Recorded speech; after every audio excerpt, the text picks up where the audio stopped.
Students, welcome back.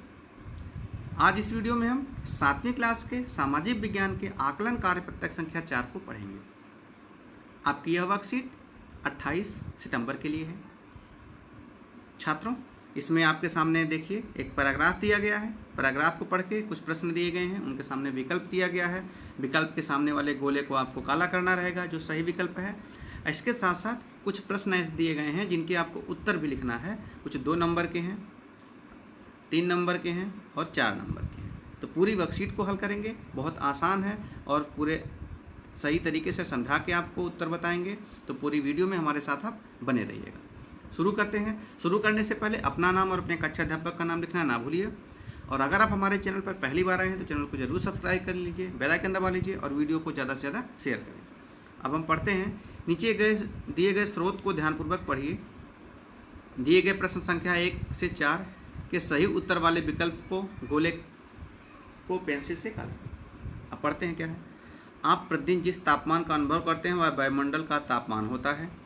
वायु में मौजूद ताप एवं शीतलता के परिमाण को तापमान कहते हैं। इसे तापमापी की सहायता से मापते हैं। तापमान केवल दिन और रात में ही नहीं बदलता बल्कि ऋतुओं के अनुसार भी बदलता है। शीत ऋतु की अपेक्षा ग्रीष्म ऋतु ज़्यादा गर्म होती है। तापमान एक महत्वपूर्ण कारक है। आतपन एक महत्वपूर्ण कारक है जो तापमान के वितरण को प्रभावित करता है। अब आतपन क्या होता है उसे देखते हैं। सूर्य से आने वाली वह ऊर्जा जिसे पृथ्वी रोक लेती है आतपन कहलाती है। सूर्य, पृथ्वी पर ऊर्जा का स्रोत सूर्य है। तो सूर्य से बहुत, जैसे मान लीजिए पृथ्वी है, यहाँ से सूर्य की किरणें आती हैं तो बहुत सारी तो परावर्तित होकर चली जाती हैं, लेकिन कुछ जो पृथ्वी रोक लेती है, इसका वायुमंडल रोक लेता है, उसे आतपन कहते हैं। आतपन यानी सूर्यातप की मात्रा भूमध्य रेखा से ध्रुवों की ओर घटती है, इसलिए तापमान उसी प्रकार घटता है। इसी प्रकार ध्रुव बर्फ से ढके हुए हैं, इसी कारण ध्रुव बर्फ से ढके हुए हैं। जैसे क्या होता है कि सूर्य भूमध्य रेखा, ये कर्क रेखा, मकर रेखा, इन्हीं के बीच चलता आता जाता रहता है साल भर, लेकिन यहाँ यह तिरछी पड़ती हैं तो किरणें जितनी तिरछी पड़ती हैं सूर्यातप कम पड़ता है और वहाँ पे तापमान कम होता है। इसी कारण से दोनों ध्रुवों पे आप देखेंगे बर्फ ज़्यादा पाई जाती है। यदि पृथ्वी का तापमान अत्यधिक बढ़ जाता है तो इतनी गर्मी हो जाएगी कि यहाँ कुछ फसलें नहीं उग सकेंगी। जाहिर सी बात है, बहुत ज़्यादा गर्मी हो जाएंगी तो बहुत सारी फसलें, बहुत सारे जीव जंतु नष्ट हो जाएंगे, विनष्ट हो जाएंगे। उनकी जो वजूद है, उनका जो अस्तित्व है वही मिट जाएगा। गांव की अपेक्षा नगरों में तापमान अधिक होता है। क्यों? क्योंकि शहरों में जनसंख्या अधिक होती है, वहाँ वाहन, फैक्ट्री और अन्य क्रियाकलापों में ईंधनों की खपत ज़्यादा होती है। जब ईंधन खपत होते हैं तो ईंधनों में ज्वलनशील होते हैं, ईंधन जलते हैं तो उससे बहुत सारी गैस, ऊष्मा का उत्सर्जन होता है जो वायुमंडल में जाती है और तापमान को बढ़ा देती है। अब हम प्रश्नों की तरफ चलते हैं। तो पहला प्रश्न है, सूर्य से आने वाली वह ऊर्जा जिसे पृथ्वी रोक लेती है आतपन। बी उत्तर आपका सही है। बी के सामने वाले गोले को काला करेंगे तो बी आपका उत्तर सही है। ये गोले को आप काला करेंगे। दूसरा है, गांव की अपेक्षा नगरों का तापमान अधिक होने का क्या कारण नहीं है? जनसंख्या कारण है, अधिक वाहन कारण है, फैक्ट्रियां कारण है। कारण क्या नहीं? अधिक वृक्ष कारण नहीं है। तो यही आपका उत्तर सी होगा। डी उत्तर सही है। डी के सामने वाले गोले को काला करेंगे। आतपन सूर्यातप की मात्रा भूमध्य रेखा से ध्रुवों की ओर घटती जाती है। ये उत्तर आपका सही है। ए के सामने वाले गोले को काला करेंगे। अब आ गया चौथा प्रश्न। वायु में मौजूद ताप एवं शीतलता के परिमाण को कहते हैं तापमान। सी उत्तर आपका सही है। तो सी के सामने वाले गोले को आप काला करेंगे। ये आपके 4 प्रश्न हो गए विकल्पी, जिनको हमने किया। अब आगे के प्रश्नों पर आते हैं। अब देखिए आपके 2 नंबर के प्रश्न हैं। तो 5वां प्रश्न है, लोकतंत्र के सम्मुख कोई 2 मुख्य चुनौती। तो जैसे सांप्रदायिकता,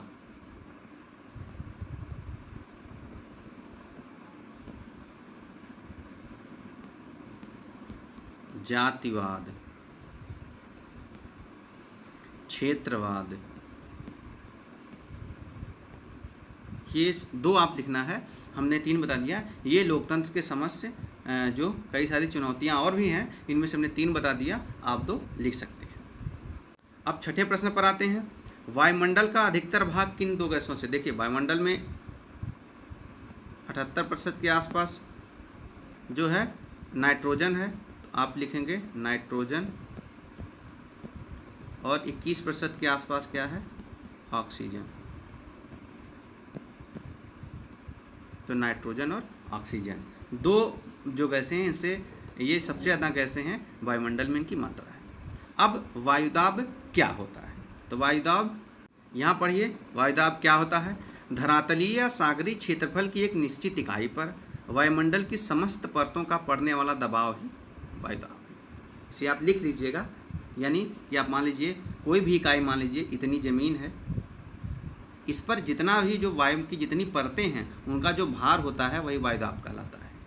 यानी प्रति इकाई क्षेत्रफल पर वायु के स्तंभ के भार को, यानी इस पर जैसे इतनी ज़्यादा जो ऊपर से जो वायु आ रही है, इसका जो परतें हैं, इनका जो भी भार है, एक स्तंभ बना लीजिए वायुमंडल का, तो जो भार होता है वही वायुदाब कहलाता है। वायुदाब को बैरोमीटर से मापते हैं और इसकी इकाई है मिलीबार। तो ये हमने ज़्यादा आपको ज्ञान दे दिया, इसे भी आप लिख सकते हैं। अब अगला प्रश्न है,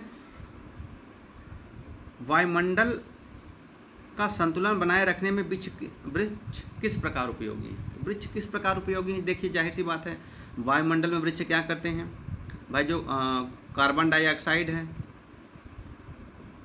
उसे अवशोषित करते हैं, ऑक्सीजन देते हैं, इससे ग्रीन हाउस गैस का प्रभाव कम होता है, वायुमंडल में जो ऊष्मन है वह कम होता है, आपका जो वृक्ष होते हैं वह जो बायोडाइवर्सिटी है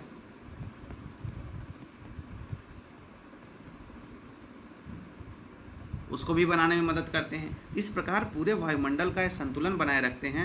यानी उसमें जैसे क्या होता है, वायुमंडल अगर यहाँ पे है तो वायुमंडल में क्या करते हैं, कार्बन डाइऑक्साइड को लेते हैं और ऑक्सीजन गैस का उत्सर्जन करते हैं, जो मानव के लिए, जीवों के लिए बहुत ही लाभदायक है।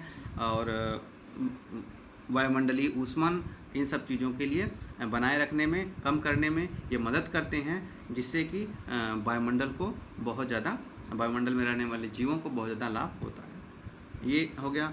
9वां प्रश्न है, मौसम और जलवायु, मौसम जलवायु से किस प्रकार भिन्न है। ये पूरा डिटेल में हमने बता दिया। देखिए, किसी स्थान का मौसम उस स्थान के तापमान, आर्द्रता, पवन और दिशा के प्रवाह, वायुदाब, वर्षा आदि के तात्कालिक प्रभाव को कहते हैं, यानी तुरंत के प्रभाव को। जैसे मौसम, आज आप हैं, आप यहाँ धूप है, कल देखें बारिश हो गई तो कहेंगे मौसम क्या हो गया, बदल गया, यानी तात्कालिक है, 2 घंटे बाद, 4 घंटे बाद जो बदल रहा है, तापमान, आर्द्रता, पवन, ये सब ये मौसम हो गया। लेकिन जब विस्तृत क्षेत्र पे 30 वर्षों का औसत मौसम को क्या कहते हैं, जलवायु कहते हैं। तो ऐसा नहीं कहेंगे जलवायु, जलवायु मतलब होती है लंबे समय का, 20-25 साल का औसत जो होता है। जैसे भारत की जलवायु मानसूनी जलवायु है, तो इसलिए नहीं बता दिया गया कि भारत में एक दिन में मानसून आ गया तो मानसूनी जलवायु है, क्योंकि यहाँ का जो 30 वर्षों का जो पिछले है वो औसत उसका निकाला गया। वर्षा का, मानसून किस प्रकार की वर्षा होती है, उसका पैटर्न क्या है, तापमान, आर्द्रता, ये सब है, इस कारण से उसे मानसूनी जलवायु कहा जाता है। संक्षेप में कहें तो मौसम वायुमंडल की क्षणिक अवस्था है, जबकि जलवायु का तात्पर्य अपेक्षाकृत लंबे समय की मौसमी घटनाओं से। तो ये हो गया मौसम का जलवायु में भिन्नता। 10वां प्रश्न है, बहुत ही महत्वपूर्ण है, पवन क्या है, इसके विभिन्न प्रकारों का उल्लेख करना है आपको। तो यहाँ देखते हैं पवन क्या है। देखिए, गतिशील वायु को पवन कहते हैं। तो क्या होता है कि देखिए, हमारे जो पृथ्वी है, पृथ्वी का वायुमंडल है, वहाँ पे वायु है, जहाँ पे निम्न वायुदाब होता है और उच्च वायुदाब। उच्च वायुदाब से निम्न वायुदाब की ओर फिर हवाएं, जो एयर होती है, हवा बहती है, और जब हवाएं गतिमान हो जाती हैं तो उन्हें ही पवन कहते हैं। यह गति पृथ्वी की सतह के समानांतर होती है। जैसे मतलब पृथ्वी के समानांतर हवाएं बहती हैं, जहाँ भी बह रही हैं वो हवाएं अक्सर ऐसे बहुत कम बहती हैं, वो समानांतर ही बहती हैं। अब पवनों के प्रकार क्या हैं, देखिए पवनें कई प्रकार की होती हैं। स्थायी पवनें, मौसमी पवनें या दैनिक पवन, स्थानीय पवन और जेट वायु। अब अस्थायी पवन में जो जैसे व्यापारिक पवनें अस्थायी होती हैं, पछुआ पवन अस्थायी होती है, ध्रुवी पवन अस्थायी होती है। मौसमी पवनों में आप जो दैनिक पवन है, इनको विभिन्न जगहों पर विभिन्न विभिन्न नाम से जाना जाता है। जेट वायुधारा, स्थानीय पवन, ये आप जानते हैं। इसके अलावा स्थल समीर, और स्थल समीर जो स्थल से बहता है, और जो सागरों से स्थलों की ओर बहता है। तो ऐसे और भी समीर होते हैं, पवनें होती हैं जो बहती हैं। घाटी पवन होती हैं जो घाटियों में बहती हैं। तो ये कुछ मूल प्रकार के पवनों के प्रकार हो गए हैं। इन्हें आप लिखिए, लिख के अपने कक्षा अध्यापक के साथ शेयर करें। वीडियो देखने के लिए आप सभी बच्चों का बहुत बहुत धन्यवाद।